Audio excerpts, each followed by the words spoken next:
I've got thrown balls at me and being made fun of, like, a lot. I know some people that are constantly picked on in my class. It just puts frustration on the whole family. Then I get into a fight with somebody else. Bullies usually pick on kids that are not popular in the class. It hurts to see your child come home upset, and crying because he feels like he's an outsider. Everybody hates me. I think the bullies pick on other kids because it makes them feel better about themselves. It makes their self-esteem rise. I've told my teachers, I'd just walk away. I've been picked on once back when I was like in kindergarten or first grade. I just didn't fit in at the time. It stops the learning process. I mean, that student is not taking any more information in because there's a threat in that classroom. What would you do if you're being bullied? How would you feel?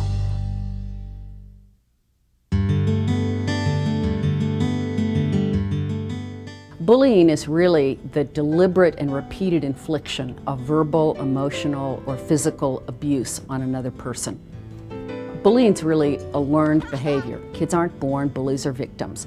But most bullies are victims first. And in being bullied, they feel powerless and they see what it takes to be more powerful, which is usually an imbalance of power or control, and they become bullies to take away from their feeling of being victims. So it really is that cycle of victim bully, and that's the cycle that we're going to interrupt with the Take a Stand program.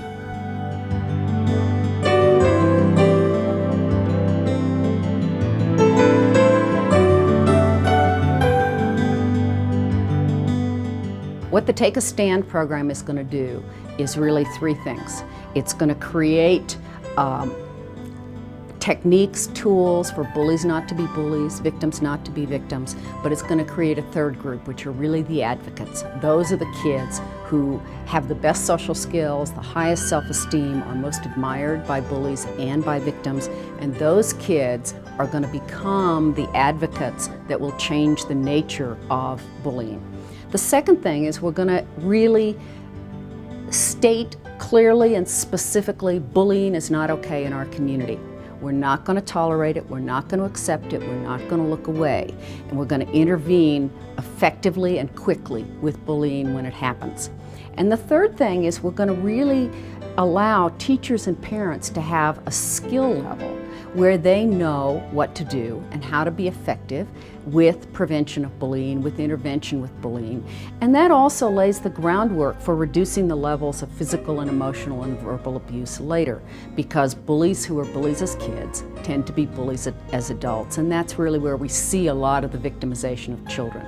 So by doing all three of those things, we'll change the nature of the problem in our communities. Who can tell me what a bully is? That's somebody that hits you, that really punches you really bad.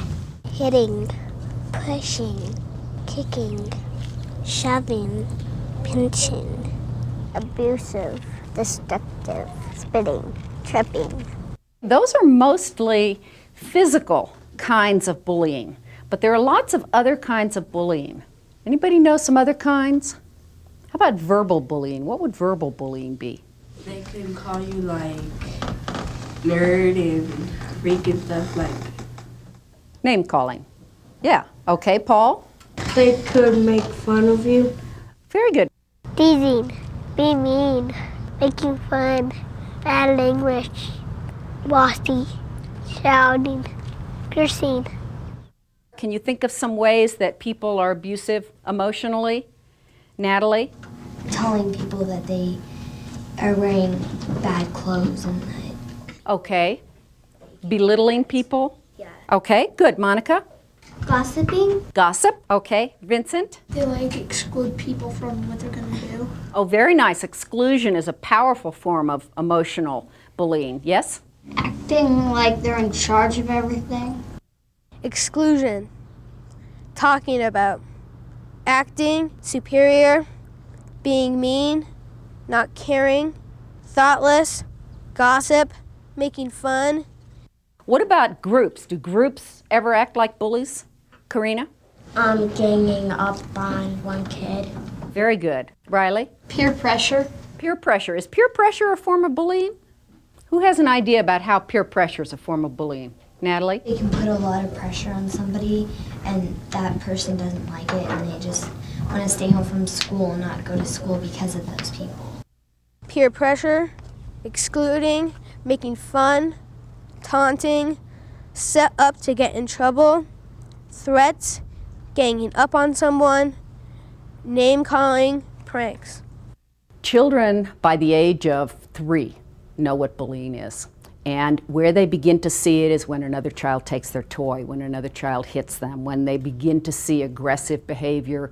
So they really are very, very clear about bullying, about who's bullied, and about the imbalance of power, and really the pain that's created by bullying. Even by kindergarten, kids know what that feels like.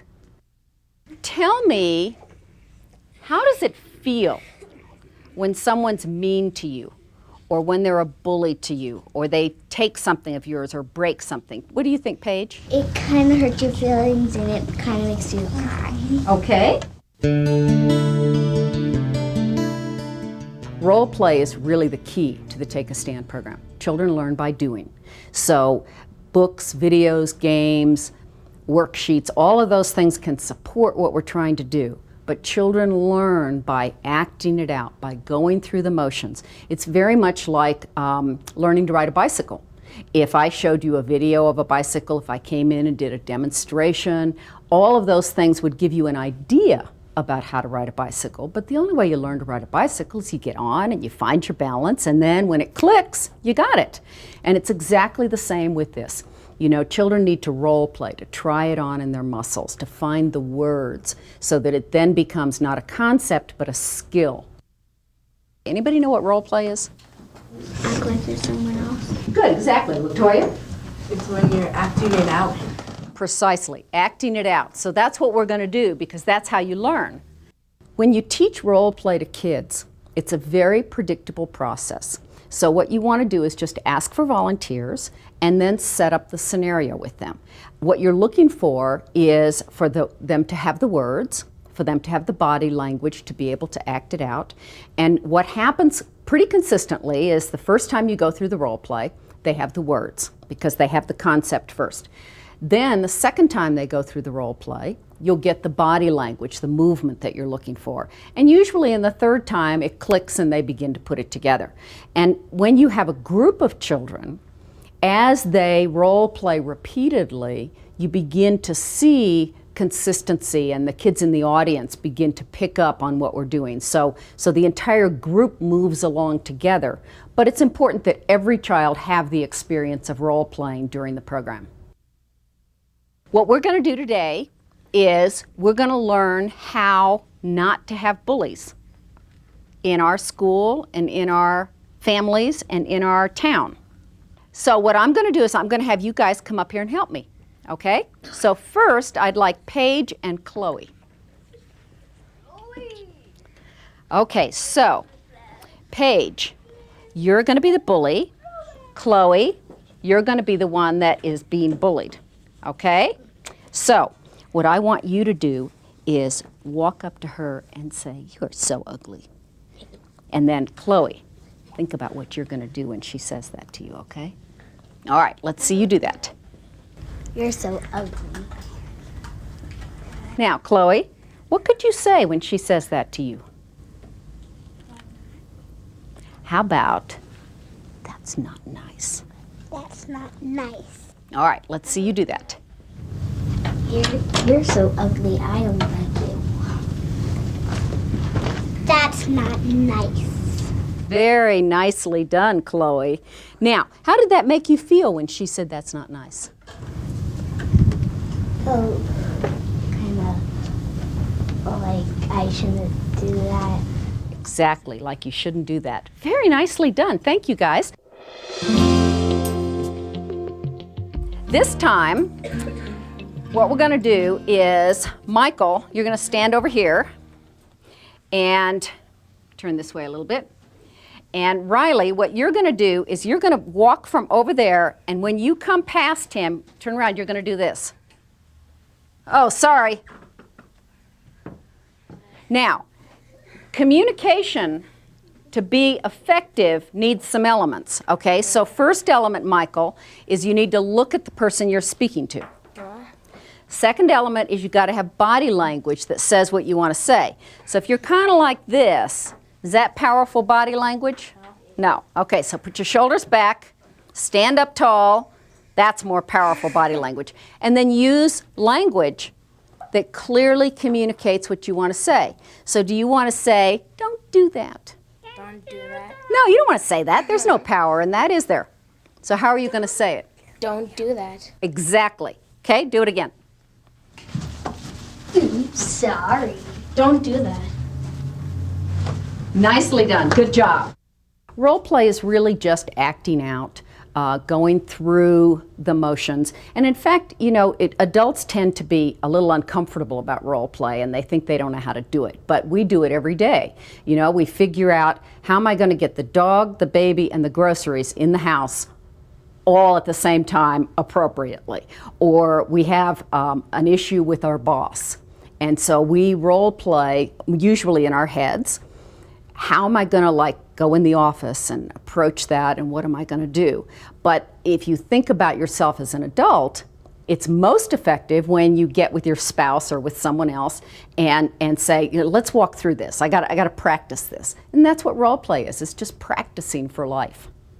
Alexandra, you're going to be the bully. Abigail, you're going to be the one she's bullying. Okay? And what I'd like for you to do is to say to Abigail, I don't like you and you're not going to come and play with us. And then, do you know what you would say back if someone said that? Yeah. Okay. Go ahead and do that. I don't like you anymore, and I don't want you to play with us anymore. Well, why not? Because I don't like you. Now, tell me, Abigail, how that makes you feel. Mad. Mad, okay. And Alexander, how do you feel being the bully? I don't know. I don't like it. Okay, you don't like it. Doesn't feel good to exclude her like that. What we're going to do is you're going to make fun of her hair. And you're going to stand up for yourself, and you're going to say, if you don't like it, don't look at it. Okay? So you do that. Your hair's so ugly, it makes me want to puke.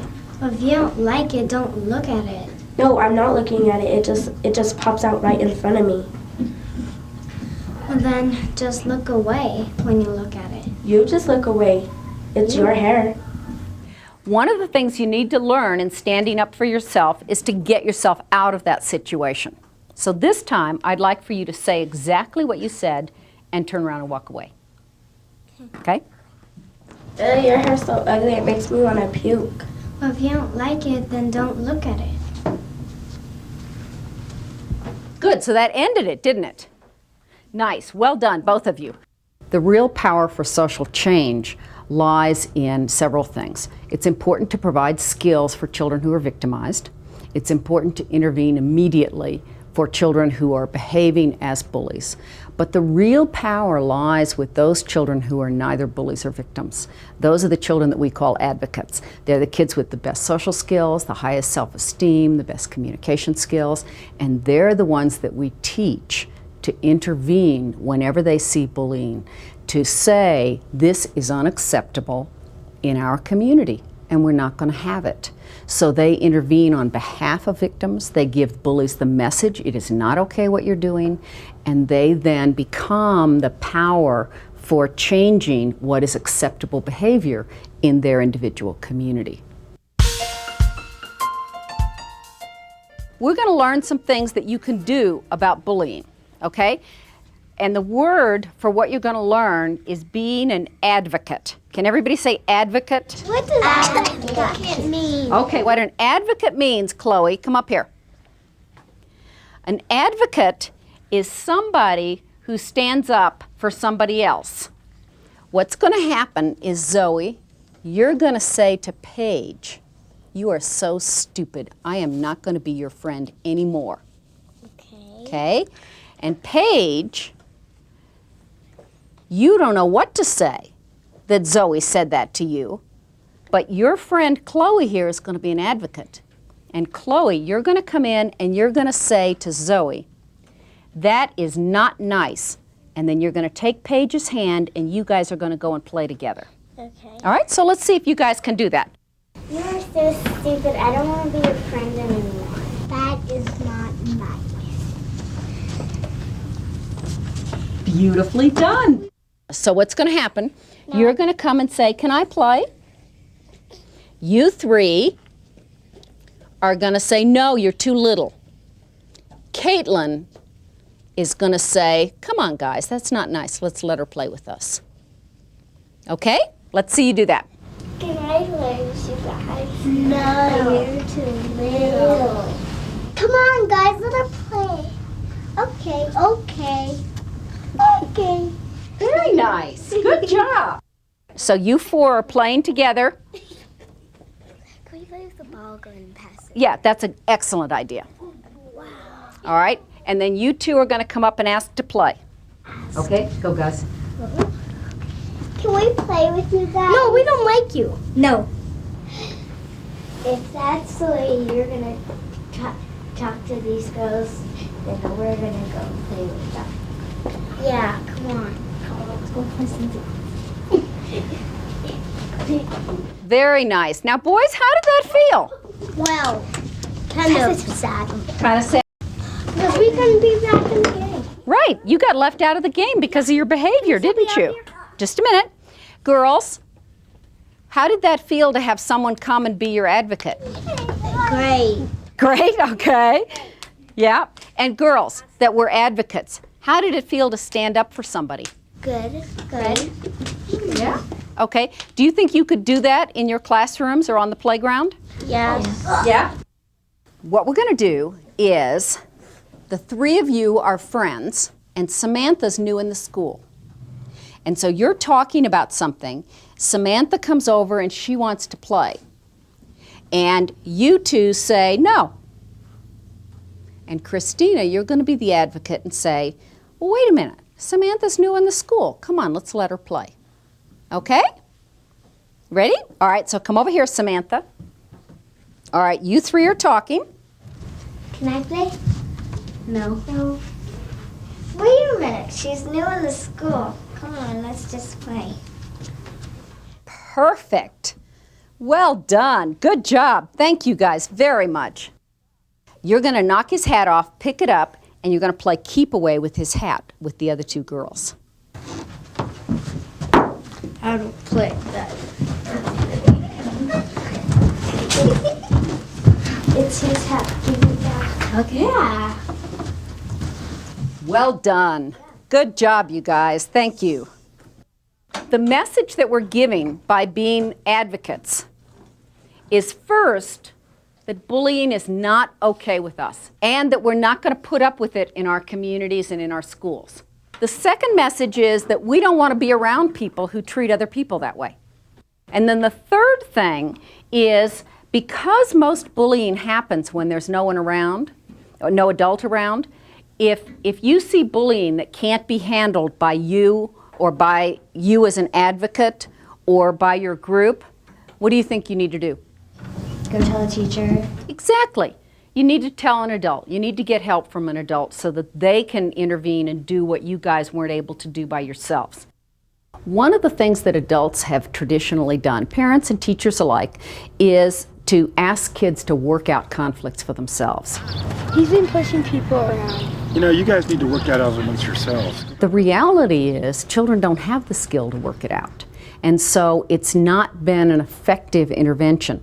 Our job as adults is to keep those kids right there with us and say, okay, we're going to work it out. First, the bullying behavior is unacceptable, and you may not do it. Second, to the victim, you don't need to put up with this. Let's talk about some ways that you could deal with this yourself next time. And third, using the group So you go back into the classroom and you sit down and you have a discussion about the bullying problem that you're having in the school.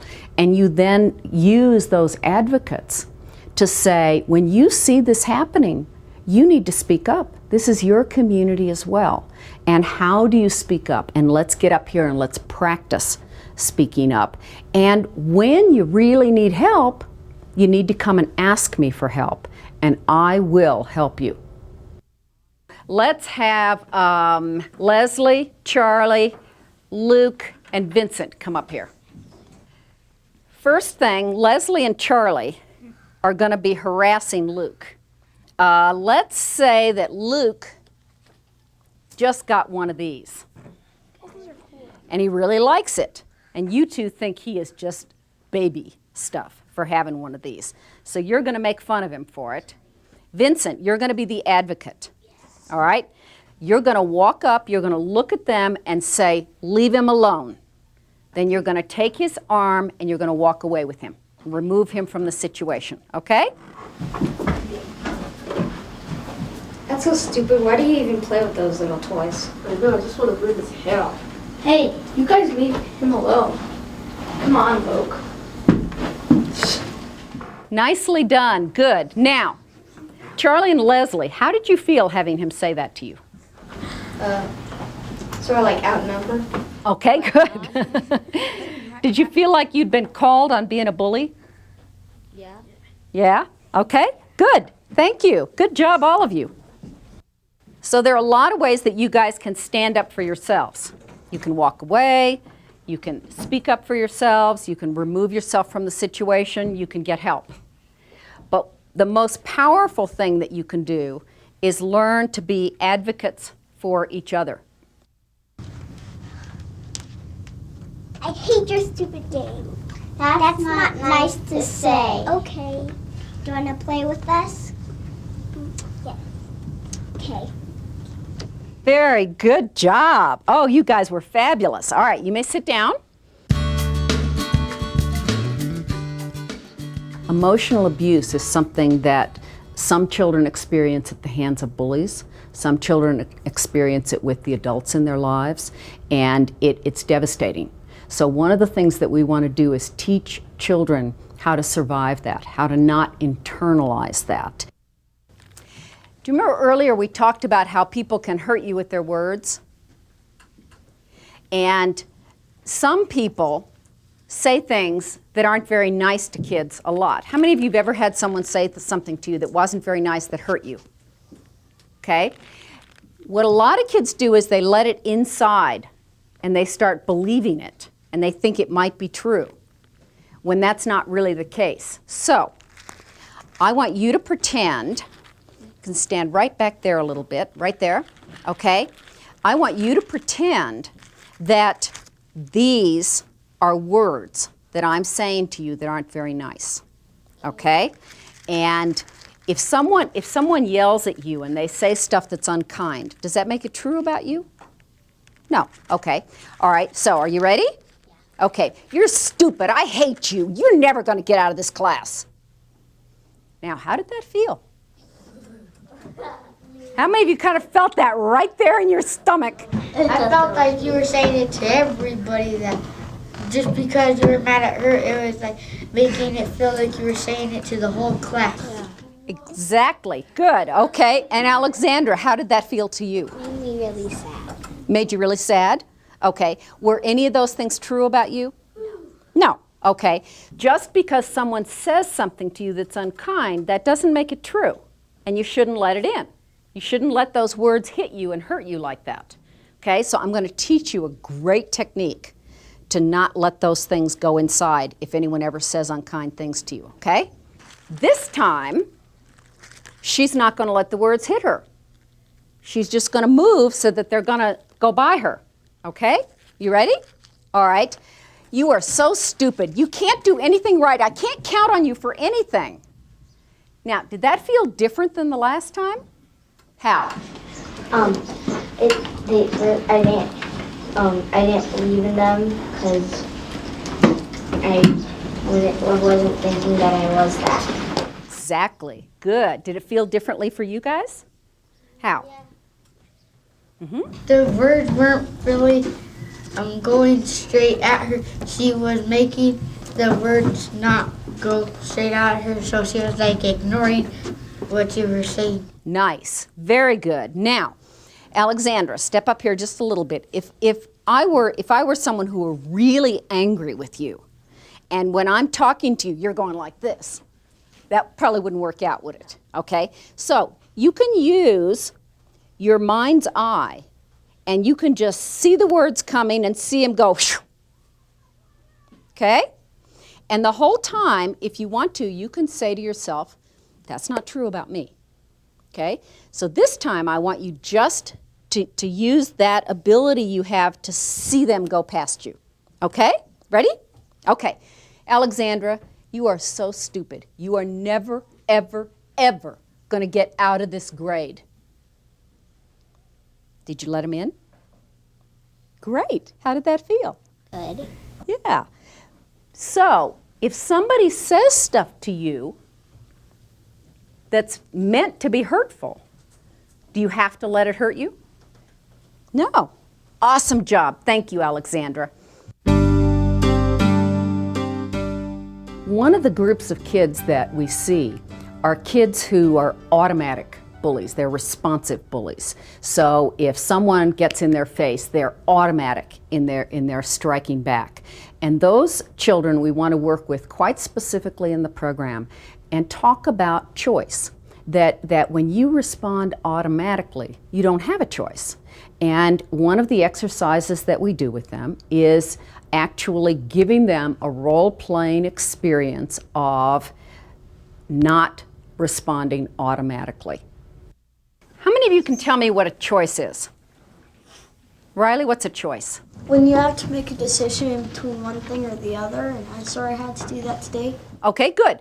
All right. How many of you sometimes behave just like automatically? You're not making a choice at all. You just do something automatically. Yeah, that's natural. People do that, okay? But bullies sometimes get themselves into trouble that way. Okay, so Charlie's going to be a bully that doesn't make choices about reacting to people. Anytime anyone gets in Charlie's face or touches him or comes around him, he's automatic to escalate the situation and get into a fight. Okay, so is he exercising choice? No, okay. So if I hit you, what's your automatic response? Yeah, you're ready to go, aren't you? Okay. Are you exercising choice when you do that, or is it automatic? It's automatic. Okay. All right. Now, how many of you have ever known a person like that? Okay. So, eyes up here. I'm going to show you how to get your choice back. What I want you to do is hit Charlie right there, and let's see if he can exercise choice, whether he hits you back or not. Did you exercise a choice? Yeah. Okay, good, perfect. Riley, come up here. Okay, so now Riley's going to hit you.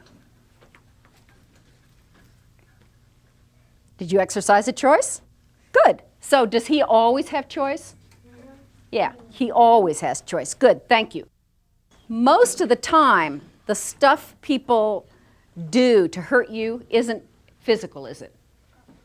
It's all that other stuff, the emotional and the verbal. So Michael, come over here. Has anyone ever called you fat? Mm-hmm. Okay. Does it bother you?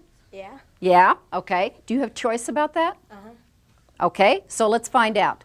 Michael, you're fat and disgusting. Now, did that hurt? Yeah. Okay, you know why it hurt, guys? Because he let it in. Is that true about you? Yeah. No, it's not. You're not fat. You're big, but you're not fat. And are you ugly and disgusting? No. No. So just because I say it doesn't make it true. And what he needs to do is exercise some choice about letting it in. So this time, Michael, when I say this to you, I want you to say inside your head, that's not true about me. Okay, now we're going to see if Michael can exercise choice here. with anybody. Okay, so Leslie, say something insulting to Michael. You're fat.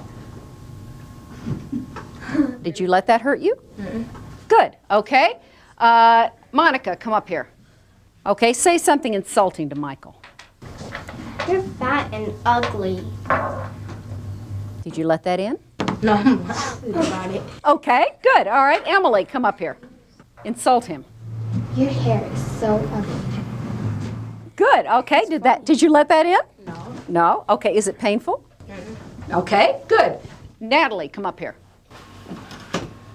You're so fat and ugly, your hair looks like somebody peed on your head. That's an insult. That's funny. Okay, did that hurt you? No. No. Now, in the past, when people said things like that to you, did you want to fight back? Mm-hmm. Yeah, okay. So who changed the situation? These guys or you? Me. You, okay. Who is always able to change the situation? Me. You. In all of my programs, we begin as young as 3 and begin to say, you know, here are some choices you can make in your life. Here are some ways that you can affect the outcome of your life. Here's how you can work with the adults in your life to have your life be the way you want it to be.